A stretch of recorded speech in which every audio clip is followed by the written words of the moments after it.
Hello दोस्तों, welcome to my YouTube channel. तो दोस्तों दोबारा से आ चुका है पटवारी का एग्जाम। फिर से जो नई डेट आई थी वो नई डेट आने वाली है। इंतजार की घड़ियां थोड़ी सी बची हैं। अब यहाँ पर एक दिक्कत यहाँ पे नजर आ रही है, जिन लोगों का पेपर बहुत अच्छा हुआ उनको अब एक टेंशन हो रही है कि यार पेपर अच्छा इस बार होगा नहीं होगा। पिछले बार तो कुछ मेरे पहचान के क्वेश्चन आ गए थे, जो मैंने पढ़े थे वो आ गए, और कुछ मेरे तुक्के भिड़ गए थे। कई लोगों के साथ अलग अलग कंडीशन हुई है, तो उनको ये डर है यार इस बार पेपर अच्छा होगा नहीं होगा, क्योंकि हमेशा हर दिन एक जैसा दिन नहीं होता है और हर पेपर एक जैसा नहीं आता है। और जिनका पेपर बुरा हुआ था उनके तो भाई ये फ्री हिट है, तो फ्री हिट में आपको क्या करना है वो आप अच्छे से जानते हो।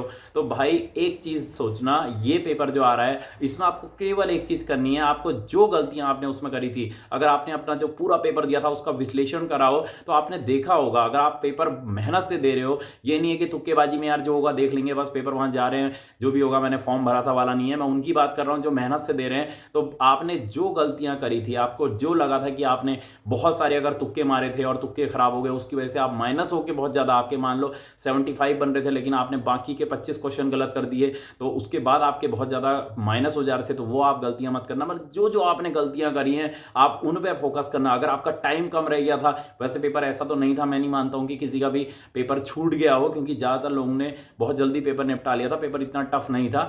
और अगर आपको जो भी लगती है कि आपने जो गलतियां करी थी उनको सुधारने की कोशिश करना, उन पे अभी से काम कर लो, क्योंकि देखो पढ़ आपने लिया है, इन दिनों में जो दिन बचे हुए हैं उनमें आप सबसे पहले ये सोचो कि जो गलतियां आपने तब करी थी वो गलतियां मुझे दोहरानी नहीं है।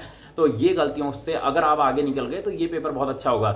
दूसरी चीज, एक चीज और, आपको अगर कई लोग ऐसे थे, मेरे को बहुत सारे लोग ऐसे मिले जो कह रहे थे कि यार मैं वैसे मेरे को सब कुछ आता था, सब सही था, पेपर भी इजी था, लेकिन एग्जाम हॉल में जाके मुझे पता नहीं क्या हो गया, मैं टेंशन में आ गया, ये हुआ वो हुआ जो भी। तो ये सारी चीजों से फिर से मौका मिला है। किस्मत बार बार मौका नहीं देती है, लेकिन चाहे हमारे राज्य में जो भी घटनाएं हो रही हैं इनकी वजह से हमें दोबारा मौका मिला है, तो इसको आप एक एसेट के रूप में लो। इसको सोचो कि जो भी हुआ अच्छा हुआ, कहते हैं ना जो अच्छा जो होता है अच्छे के लिए होता है, तो ये सोचो कि जो हुआ है अच्छे के लिए हुआ है, आपको एक दोबारा से मौका मिला है। जिसका अच्छा पेपर हुआ है ना उसका इस बार भी अच्छा होगा, क्योंकि यार अगर आप मेहनत करते हैं तो मेहनत की हमेशा जीत होती है, मेहनत का कभी गलत नहीं होता है। आप इस बार भी पेपर अच्छा दोगे, क्योंकि एक चीज सोचो ना, जो आपको एक प्रेशर हो रहा है, कई लोग मैं देख रहा हूं मेरे से मैसेज कर रहे हैं कि ये प्रेशर में हूं कि यार इस बार पेपर अच्छा होगा नहीं होगा। तो भाई एक बार बताऊं, जो क्वेश्चन आने हैं वो इसी बुक से आने हैं, और अगर मतलब ये सोचो कि किसी दूसरे के लिए पेपर अगर बहुत टफ पेपर बनता है और दूसरे के लिए टफ होगा, तो ये सोचो मतलब वो सबके लिए टफ होगा, अगर आपके लिए टफ है तो वो हर किसी के लिए टफ होगा।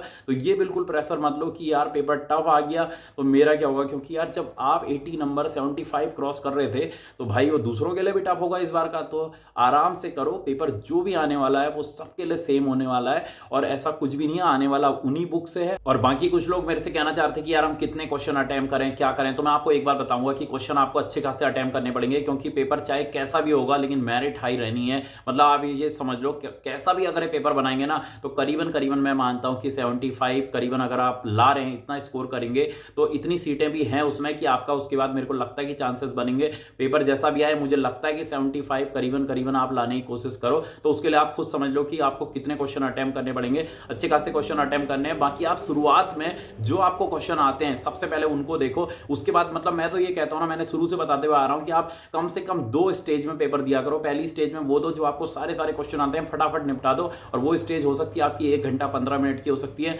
बाकी का आप मतलब जो आधा घंटा है, आधे घंटे में आप केवल उनको देखो जो आपने छोड़ दिए थे, और लास्ट के जो 15 मिनट बचते हैं उस 15 मिनट में आप अच्छे से क्वेश्चन पेपर को देखो। जो अगर कुछ भी क्वेश्चन छूट गए फिर उनको निपटाओ, मतलब प्रेशर मत लो, फटाफट जो आ रहे हैं पहले स्टेज में वो कर लो, दूसरी स्टेज में जो आधा घंटा है उसमें आप जो भी बच गए हैं उनको कर लो, और उसके बाद भी अगर कोई बच जाते तो 15 मिनट का टाइम उसमें रखो। तो बिल्कुल भी टेंशन नहीं लेनी है, पेपर को बिल्कुल लाइट मूड में देना है, बिल्कुल जैसे आप कोचिंग में देते हैं या घर में देते हैं, जहां भी जैसे भी आप लाइट मूड में देते हैं पेपर को वैसे दो। आप जो प्रेशर ले लेते हो ना पेपर का कि भाई ये पेपर के बाद ही मेरी पूरी लाइफ इस पर डिपेंड करती है, ये वाला प्रेशर नहीं लेना है। वहां पे जाके केवल पेपर पे ध्यान दो, और देखो पढ़ा आपने सबने है, सबका अच्छा पेपर होगा। अगर आप बिल्कुल अपना कॉन्फिडेंस बनाए रखोगे तो पेपर अच्छा होगा। अगर टफ पेपर आना होगा तो सबके लिए टफ होगा, और इजी होगा तो सबके लिए होगा। और मुझे लगता है कि जैसा भी पेपर आएगा, मेरे को लगता है कम से कम 75 मार्क कोशिश करनी है आपको, कि 75 के करीबन में अगर आपके मार्क्स बने उसमें तो आपके अच्छे चांस बनेंगे। तो आपको इस हिसाब से क्वेश्चन अटेम्प्ट करने हैं, तो बाकी वो आपका देखना है कि आपको कितने क्वेश्चन अटेम्प्ट करने चाहिए। तो सभी को मेरी शुभकामनाएं, मिलेंगे दोस्तों पेपर के बाद में। विजयी भव, जय उत्तराखंड,